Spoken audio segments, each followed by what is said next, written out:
একটু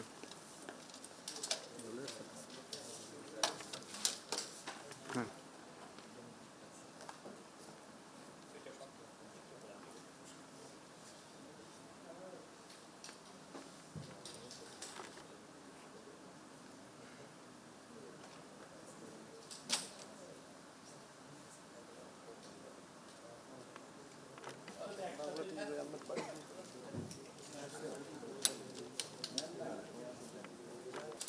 একটু অনেক সময় একটু করবে, একটু বেরো ভাই, একটু বসি।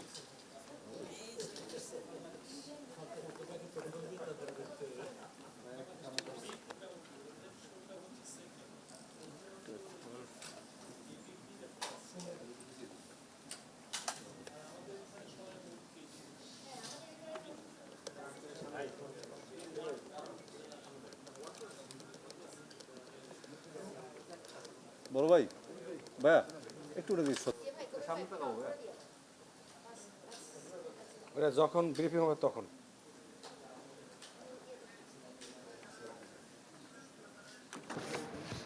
আসসালামু আলাইকুম। আমরা শুরু করছি। আপনারা আজকে জানেন যে আজকে কাউন্সিল অফ অ্যাডভাইজারের স্পেশাল একটি মিটিং ছিল। সেখানে গণভোট অধ্যাদেশ 2025 অনুমোদিত হয়েছে, চূড়ান্ত খসড়া এবং চূড়ান্ত অনুমোদন পেয়েছে। তো এ বিষয়ে আমাদের মাননীয় law adviser doctor Asif Nazrul কথা বলবেন। Thank you. আর আমাদের ইলেকশন কমিশনের সেক্রেটারি, উনি সিনিয়র সেক্রেটারি মহোদয়, উনি ইলেকশনের যে প্রস্তুতি গত 1-2 সপ্তাহে সেটার উপর একটু আলোকপাত করবেন। Thank you. ধন্যবাদ। আজকে খুব গুরুত্বপূর্ণ একটা দিন। আজকে আমরা জুলাই জাতীয় সনদ বাস্তবায়ন আদেশ অনুসারে জুলাই সনদে বর্ণিত সংবিধান সংস্কার সম্পর্কিত প্রস্তাবের বিষয়ে বাংলাদেশের মানুষের মতামত বা সম্মতি জানার জন্য একটা আইন করেছি, গণভোট আইন। যে গণভোটটা হবে সেই গণভোটটা কিভাবে গ্রহণ করা হবে এই প্রক্রিয়াটা ডিটেইল আউট করার জন্য আমরা গণভোট অধ্যাদেশ প্রণয়ন করেছি। এই অধ্যাদেশটা আজকে মন্ত্রী পরিষদের সভায় চূড়ান্তভাবে অনুমোদিত হয়েছে। আমরা আশা করছি আজকে বা কালকের মধ্যে এটা গেজেট নোটিফিকেশন হয়ে যাবে। এই আইনটা প্রণয়ন করার ক্ষেত্রে আমরা নির্বাচন কমিশনের, বিশেষ করে নির্বাচন কমিশনের সচিব আছেন জনাব আক্তার আহমেদ, ওনার অনেক সহযোগিতা পেয়েছি। আমাদের অ্যাটর্নি জেনারেল সাহেব সহযোগিতা করেছেন। আমাদের কয়েকজন উপদেষ্টা সরাসরিভাবে ইনভলভ ছিলেন, আমাদের আইন মন্ত্রণালয়ে ইনভলভ ছিলেন। আমি আপনাদেরকে এই গণভোট যে অধ্যাদেশ আছে সেখানে গুরুত্বপূর্ণ যে কিছু বিধান আছে সেগুলি আপনাদের বলছি। প্রথম হচ্ছে গণভোটের প্রশ্ন কি। এটা আমরা আগেও ক্লিয়ার করেছি। গণভোটের প্রশ্ন থাকবে একটি মাত্র প্রশ্ন থাকবে।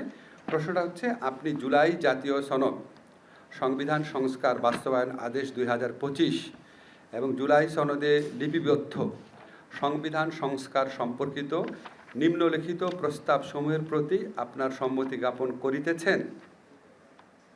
তারপর সেখানে হা এবং না দুইটা বক্স থাকবে। যারা সম্মতি জানাচ্ছেন তারা হাতে ভোট দিবেন, যারা জানাচ্ছে না তারা নাতে ভোট দিবেন। প্রস্তাবগুলো কি? কোন 4টা প্রস্তাবে আমরা ওনাদের সম্মতি চাচ্ছি বা অসম্মতি জানতে চাচ্ছি? একটা হচ্ছে ক, নির্বাচনকালীন তত্ত্বাবধায়ক সরকার, নির্বাচন কমিশন এবং অন্যান্য সাংবিধানিক প্রতিষ্ঠান জুলাই সনদে বর্ণিত প্রক্রিয়ার আলোকে গঠন করা হবে। খ, আগামী জাতীয় সংসদ হবে 2 কক্ষ বিশিষ্ট এবং সংসদ নির্বাচনে দলগুলির প্রাপ্ত ভোটের অনুপাতে 100 সদস্য বিশিষ্ট একটি উচ্চ কক্ষ গঠিত হবে এবং সংবিধান সংশোধন করতে হলে উচ্চ কক্ষের সংখ্যাগরিষ্ঠ সদস্যের অনুমোদন প্রয়োজন হবে।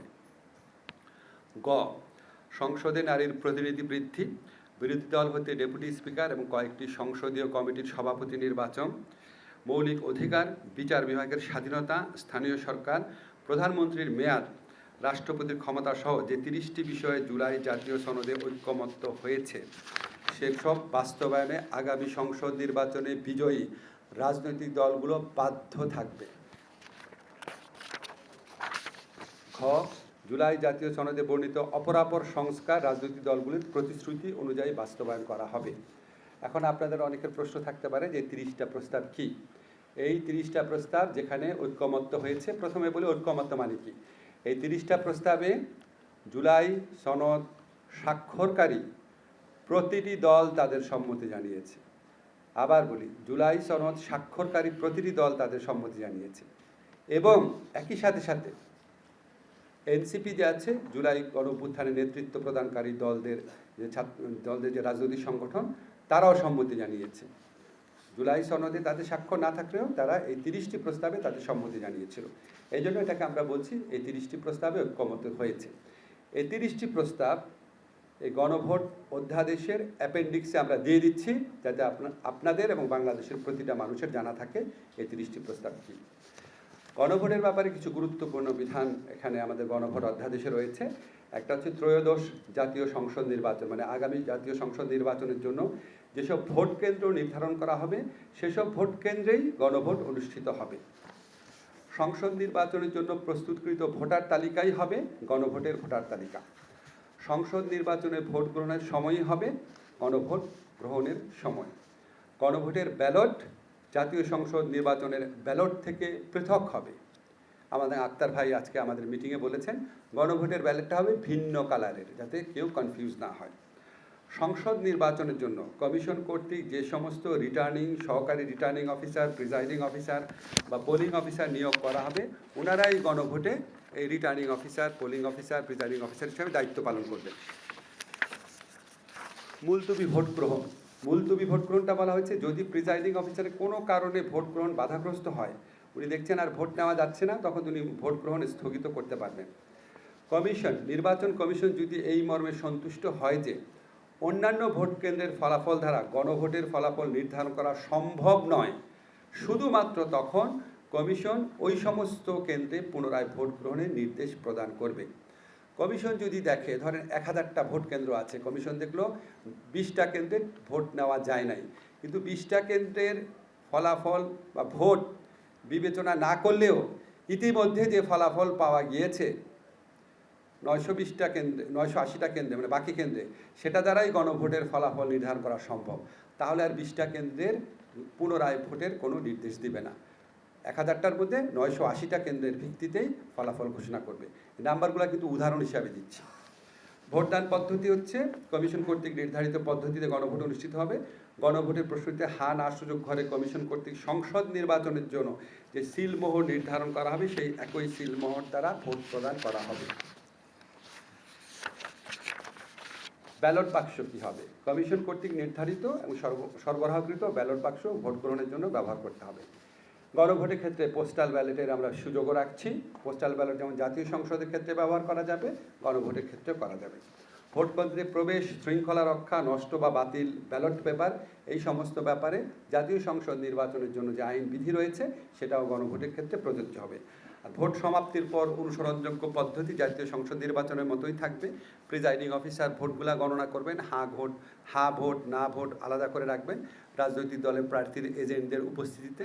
তারপর তিনি সেই ফলাফলটা সহকারী রিটার্নিং অফিসারকে পাঠাবেন, তিনি ফল পুনরাকত্রীকরণ করবেন, বিভিন্ন কেন্দ্র থেকে আসে ফলাফল অ্যাড করবেন, যোগ করে এই প্রাপ্ত ফলাফলটা উনি আবার রিটার্নিং অফিসারকে পাঠাবেন। রিটার্নিং অফিসার আবার বিভিন্ন সহকারী রিটার্নিং অফিসার থেকে আসা ফলাফল এটাকে পুনরাকত্রীকরণ করবেন, একসাথে করে মানে যোগ করবেন, করে হা ভোট কতগুলা, না ভোট কতটা আছে উনার জেলাতে, সেগুলি আবার সব নির্বাচন কমিশনকে পাঠাবেন।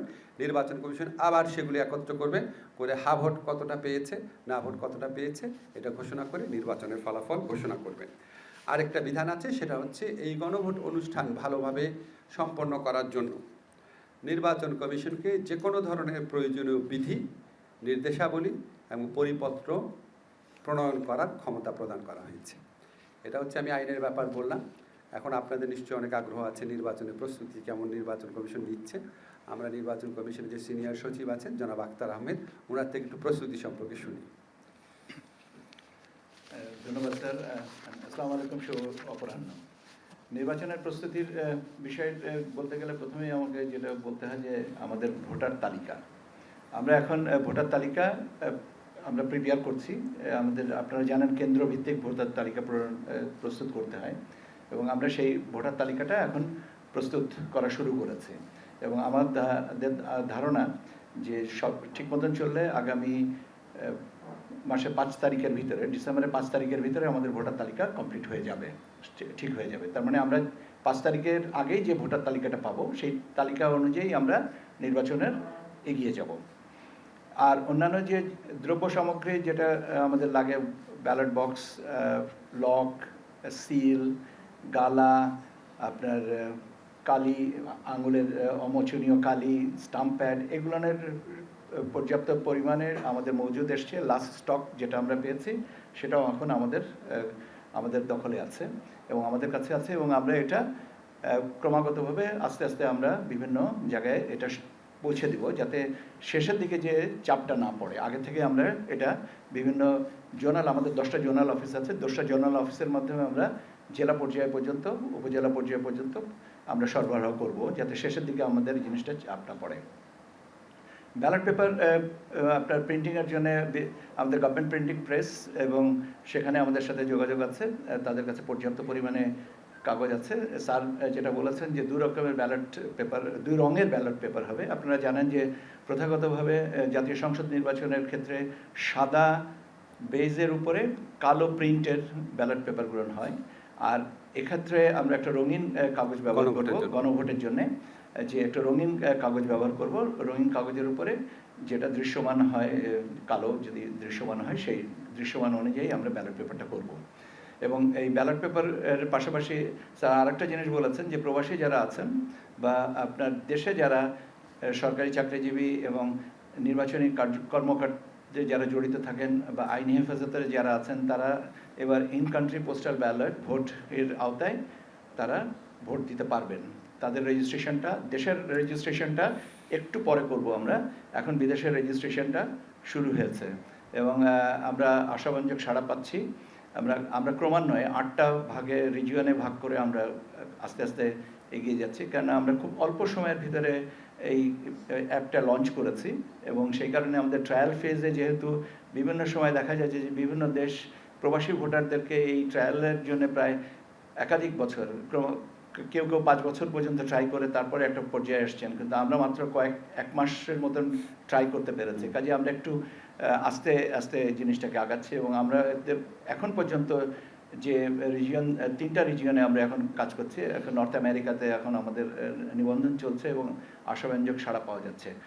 ইনশাআল্লাহ এটা আমরা একটা ভালো রেজাল্ট পাবো বলে আমাদের ধারণা। এবং প্রবাসীদের কাছেও এই আপনার গণভোটের ব্যালট একই ইনভেলপে পাঠানো হবে।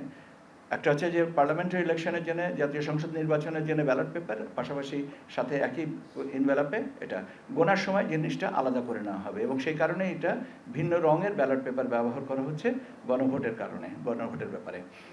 আর আমাদের যে বিভিন্ন পর্যায়ের যে প্রশিক্ষণ যেটা আছে, সে প্রশিক্ষণ কার্যক্রমগুলো চলছে। আমরা কয়েকদিন আগে উপজেলা নির্বাহী কর্মকর্তাদের প্রশিক্ষণটা কমপ্লিট করেছি।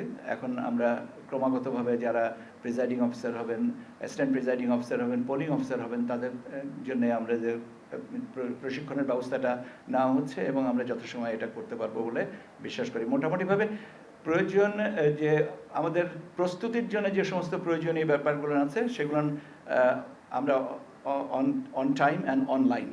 এখন ইমপ্লিমেন্টেশনটা ইনশাল্লাহ আমরা সময় মতন করতে পারবো, যাতে আমরা ফেব্রুয়ারিতে একটা সুন্দর নির্বাচন উপহার দিতে পারি।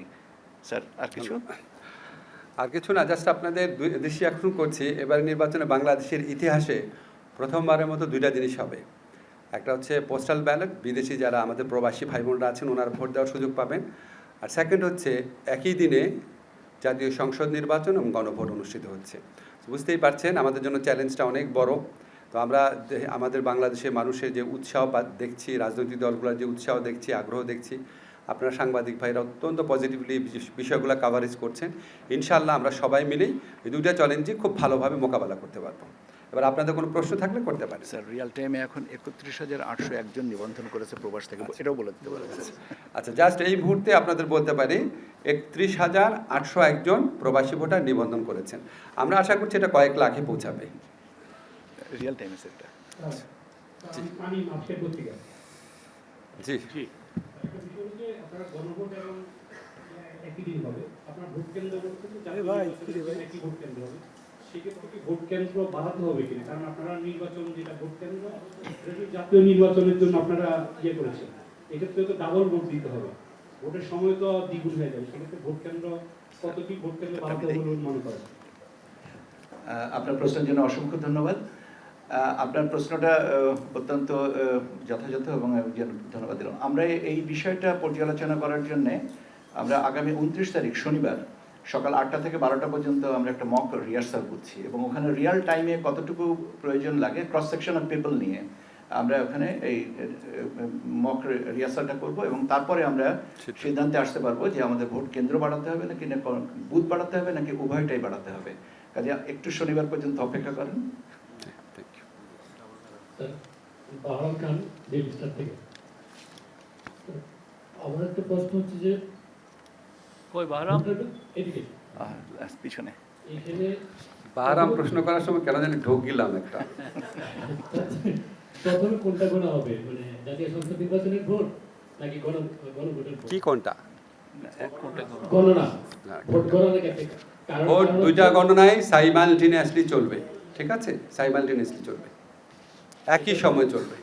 এটা একটা আর হচ্ছে যে 30টা মানে ইয়ার বিষয়ে সব দল ঐক্যবদ্ধ হয়েছে সেটা আপনারা যুক্ত করে দিয়েছেন, কিন্তু যে 4টা প্রশ্ন রাখা হয়েছে মূল ইয়ার জন্য হারার জন্য সেখানে তো সব দলের মানে নিরঙ্কুশ সমর্থন নাই, ইয়া আছে কি বলে ভোট অফ ডিসেন্ট আছে, তো সেইটা আপনারা ইয়া হয়ে গেল না, বিপরীত ধর্ম হয়ে গেল না? আমাদের সরকারেরও তো কিছু ভূমিকা প্রয়োজন, ঠিক না? আমাদের এই সরকারও তো জনগণের সংস্কারের আকাঙ্ক্ষাকে রিপ্রেজেন্ট করে, এই সমস্ত মানুষের কথাবার্তা শুনে আমাদের তো কিছু সিদ্ধান্ত নেওয়ার ব্যাপার আছে। আর 4 নাম্বার যেটা আছে ওটা তো আমরা বলেই দিয়েছি রাজনৈতিক দলগুলো প্রতিশ্রুতি অনুযায়ী।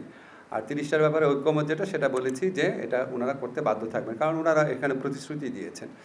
আর বাকি থাকে 2টা। প্রথমটাতে বলা হয়েছে যে ওই প্রক্রিয়ার আলোকে করবেন, ওনাদের আলাপ আলোচনার মধ্যে এটার ইঙ্গিত আছে কীভাবে করা যাবে। আর উচ্চকক্ষেরটা আমরা বলেছি যে যে এটা আপনি বলতে পারেন, এটা আমরা অধিকাংশ রাজনৈতিক দল যেই মতামতটা দিয়েছে সেটার ভিত্তিতে আমরা বলেছি আর কি। এই ধরেন আমি বলতে পারি যে কোনো রাজনৈতিক দলের জন্যই খুব অসহনীয় কোনো কিছু এখানে রাখা হয়নি। কারণ ভোট অফ ডিসেন্ট এখানে মানে উজ্জ্বলভাবে বহাল আছে, আমরা সেটাই ধরবো। সেটা আপনি আপনার মতো করে ব্যাখ্যা করেন, রাজনৈতিক দলগুলোর মধ্যে ব্যাখ্যা করে। আমরা আমাদের মতো যা বুঝেছি ক্লিয়ার কাট প্রত্যেকটা শব্দের মধ্যে সেটা বলা হয়েছে। এখন কে কীভাবে ব্যাখ্যা করবে সেটা তাদের ব্যাপার। ধন্যবাদ। আমি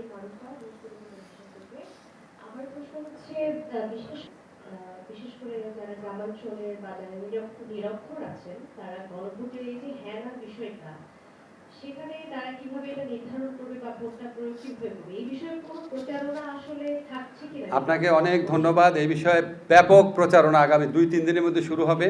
নির্বাচন কমিশন ব্যাপক প্রস্তুতি নিয়েছে, আমি জানি এই প্রচারণার জন্য।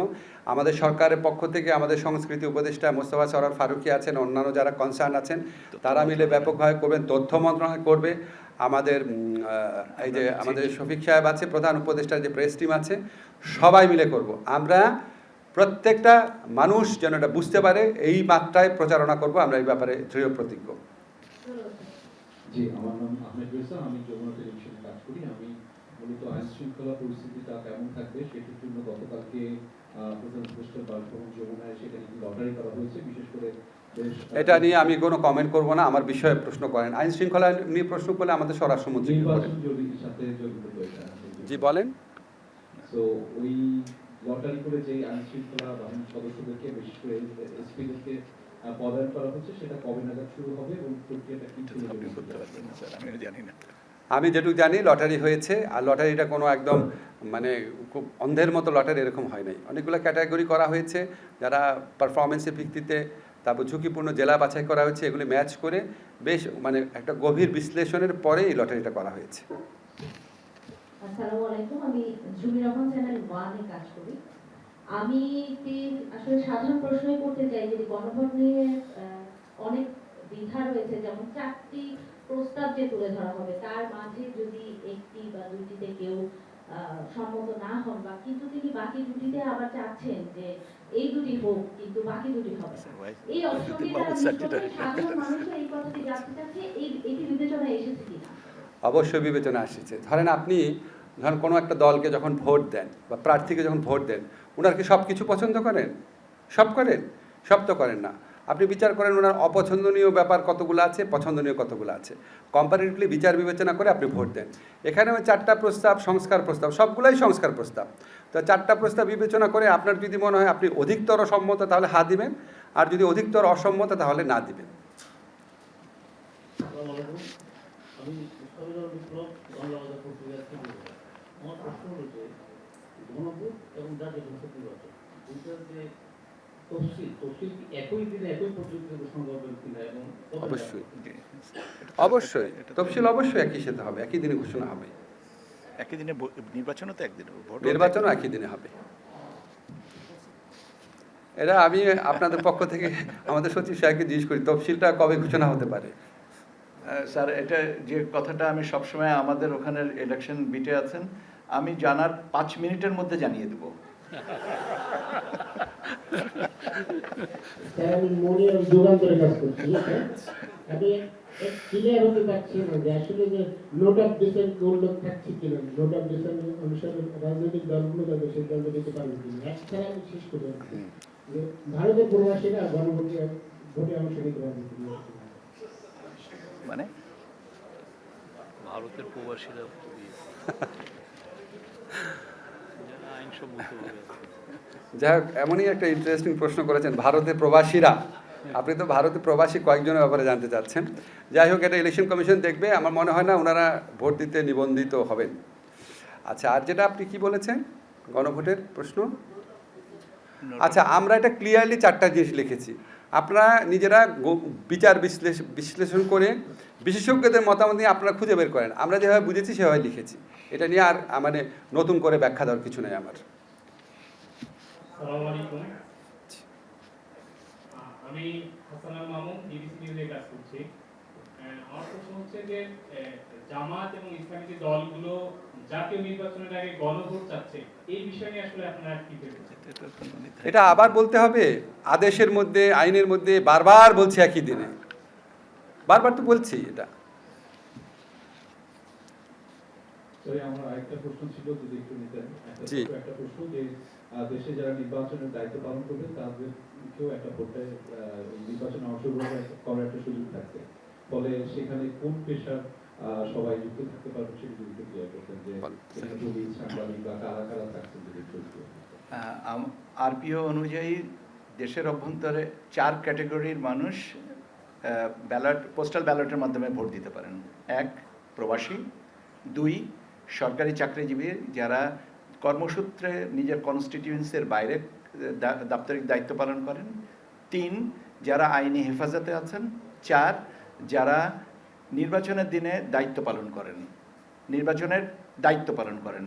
এই 4 ক্যাটাগরি পোস্টাল ব্যালটের মাধ্যমে ভোট দিতে পারবেন এবং তাদের নিবন্ধনটা অ্যাপের মাধ্যমে হবে। একটু আগে স্যার জানিয়েছেন যে প্রবাসীদের ক্ষেত্রে আমরা কত সংখ্যায় নিবন্ধন পেয়েছি দেশের অভ্যন্তরে। এর 4টার বাইরে এই মুহূর্তে আমাদের প্রভিশন নাই আরপিওতে। ধন্যবাদ আপনাকে।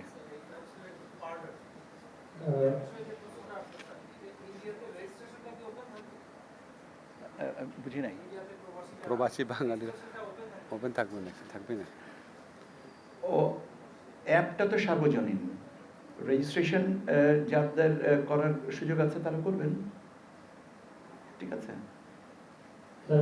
এখানে একটা টেকনিক্যাল আছে, যারা এনআইডি লক করা আছে তারা পারে। এটা আমি বলতে চাই না, তাহলে তখনই প্রশ্ন উঠবে কার কার লক করা আছে। নির্বাচনে শারীরিক আমি আমি রফিক মোহাম্মদ বসলাম, জিটিভিতে কাজ করি। আগামী জাতীয় সংসদ নির্বাচনে গণভোট একসঙ্গে হচ্ছে, আমরা এর মধ্যে জেনে গেছি। মূলত আমার প্রশ্নটা হচ্ছে গিয়ে যে দেশে এই বর্তমানে প্রায় 2 কোটি নিরক্ষর ভোটার রয়েছে। তো আমরা দেখেছি যে যদি ব্যালটে ভোট হয় সেক্ষেত্রে আমি ধানের শীষ বা দাঁড়িপাল বা অন্য যে কোনো প্রতীক দিতে আমি ভোট দিতে পারি। বাট যেহেতু 4টা বিষয়ে আমাদেরকে সিদ্ধান্ত নিতে হবে, তো যারা নিরক্ষর ভোটার তারা কিন্তু আসলে পড়াশোনার বিষয়টাতে ভোটের প্রসেসটা কি হবে তার জন্য আসলে আপনি নিরক্ষর ভোটার বলে করেন না।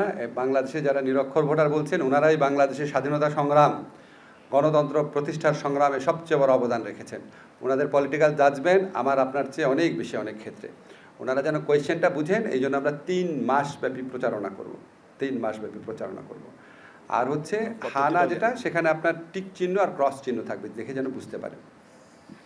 আচ্ছা, আইন নিয়ে প্রশ্ন বাদ, আর কোনো বিষয় না থাকলে আমরা শেষ করতে পারি প্রোগ্রাম।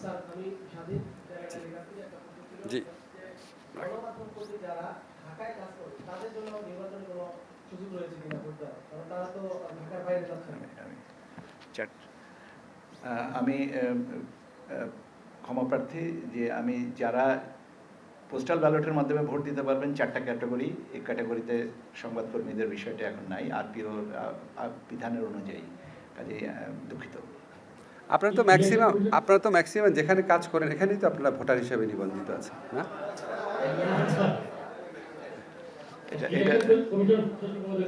একটা প্রশ্ন যে বিএনপির পক্ষ থেকে যারা আরো সেটা নির্বাচন কমিশন অফিসারদের নিয়োগ করার জন্য প্রস্তাব করা হয়েছিল আপনাদের সঙ্গে আলোচনায়, সেটার বিষয়ে আপনারা কি সিদ্ধান্ত নিয়েছেন? এটা তো আলোচনা আরোপ করতে হবে, আলোচনা করে যখনই সিদ্ধান্ত হবে জানিয়ে দেওয়া যাবে। এখনো তো পর্যন্ত এবারে এই ব্যাপারে কমিশন থেকে কোনো নির্ধারিত জানাতে হবে বলে দেন। আমি ওই আবারও পুনরাবৃত্তি করব, 5 মিনিটে জানিয়ে দেবো।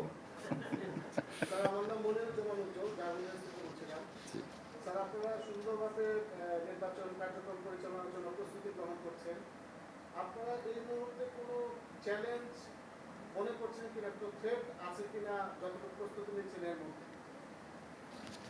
সেরকম থ্রেট নাই, সবসময় তো কিছু জিনিস তো আপনার চ্যালেঞ্জ থাকেই, সেটা সবসময় আছে। কোনো অস্বাভাবিক কোনো চ্যালেঞ্জ বা অস্বাভাবিক কোনো থ্রেট ফিল করছি না। আমার তো বরং এটা চিন্তা করে খুব ভালো লাগছে যে আপনারা এখানে যারা আছেন, আপনারা কয়জন ভোট দিচ্ছেন গত 3টা নির্বাচনে বলেন তো, একটু হাত তুললেন তো। এই যে একজন হাত তুলেছে, ভোট দিয়েছে, ওনারা একটু চিনে রাখেন।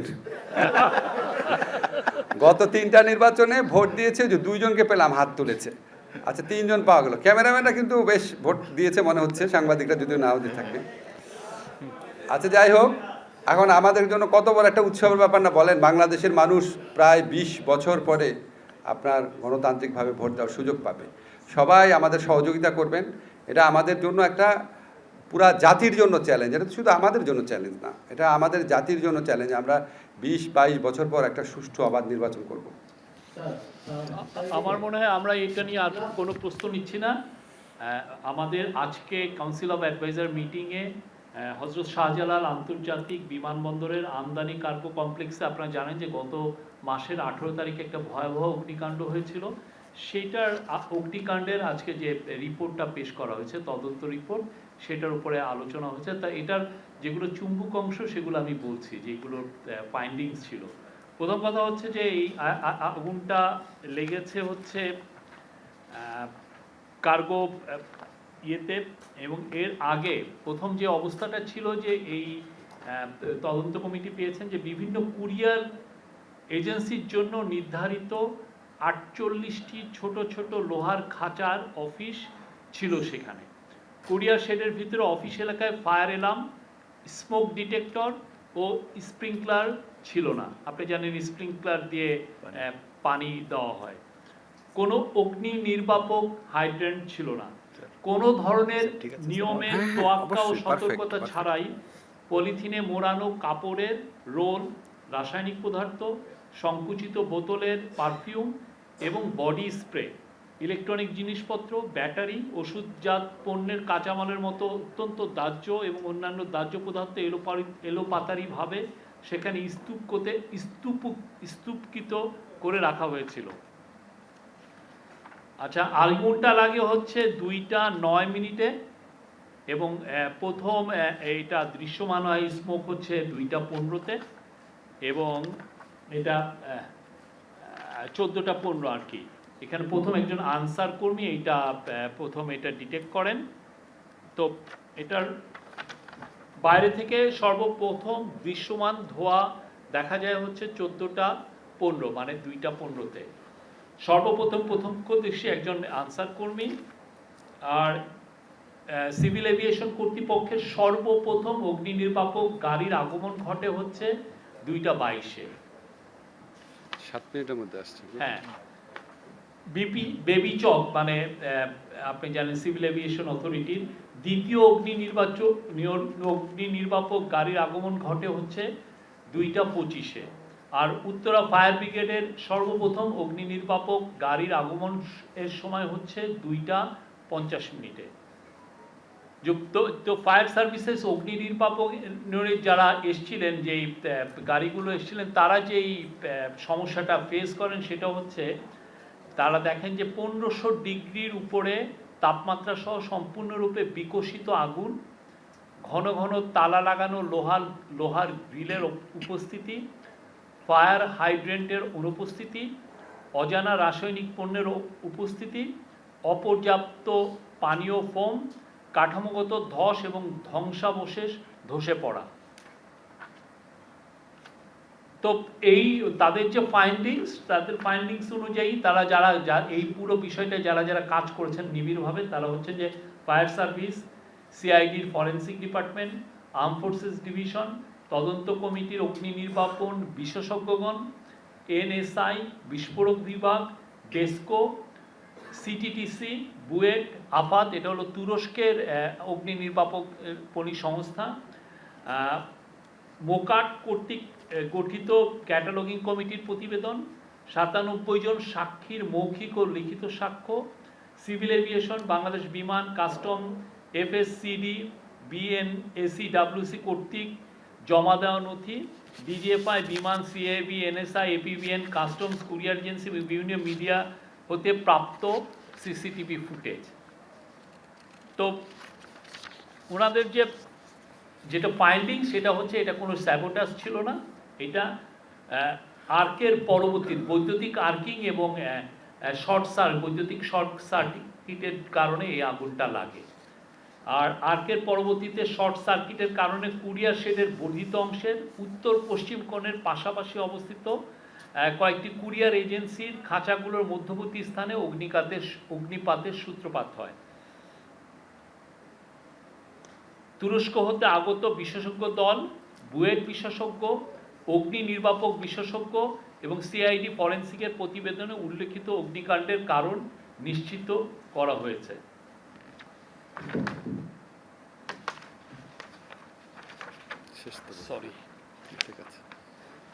আর অনুসন্ধানে প্রাপ্ত প্রধান ত্রুটিসমূহ আপনারা জানেন যে এই জায়গায় এইটা ওনারা জানতে পেরেছে, এই অনুসন্ধানে আসে যে মোট 7টি 2013 সালের পরে এখানে 7টি বড় অগ্নিকাণ্ড ঘটেছে, যেটা হয়তো অনেকগুলো নিউজও হয়নি। একটা হচ্ছে যে, এবং এখানে ফাইন্ডিংস ছিল যে এটার প্রতিরোধ এবং নির্বাপনে সিভিল এভিয়েশন অথরিটির তেমন কোনো প্রাতিষ্ঠানিক সক্ষমতা ছিল না। এখানে সুপারিশ করা হয়েছে হলো বিদ্যমান ব্যবস্থা থেকে সরে এসে বিমানবন্দর কার্যক্রমের রক্ষণাবেক্ষণ পরিচালনার জন্য একটি স্বতন্ত্র কর্তৃপক্ষ অপারেটর প্রতিষ্ঠা করা যেতে পারে। বেবিচক মানে সিভিল এভিয়েশন অথরিটি শুধুমাত্র নিয়ন্ত্রণকারী রেগুলেটর হিসাবে দায়িত্ব পালন করতে পারে। সবচেয়ে গুরুত্বপূর্ণ কেপিআই যেমন কি পয়েন্ট ইনস্টিটিউশনের সুরক্ষা নিশ্চিত করার জন্য সিএএবি কর্তৃক আইসিএও এবং বিএনবিসির বাস্তবায়ন নিশ্চিতকরণ। বিমান বাংলাদেশ এয়ারলাইন্সের কার্যক্রম শুধুমাত্র ফ্লাইট পরিচালনার মধ্যে সীমাবদ্ধকরণ এবং সিএবি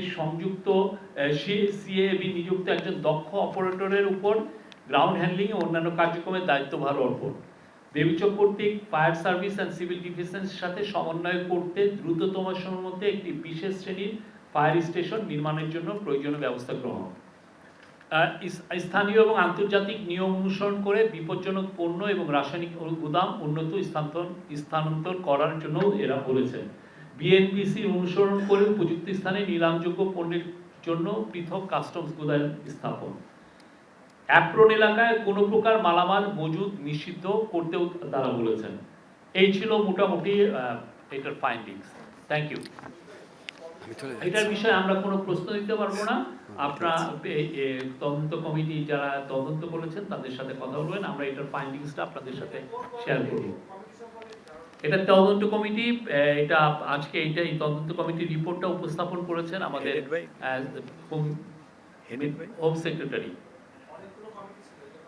হোম সেক্রেটারি নেতৃত্বে।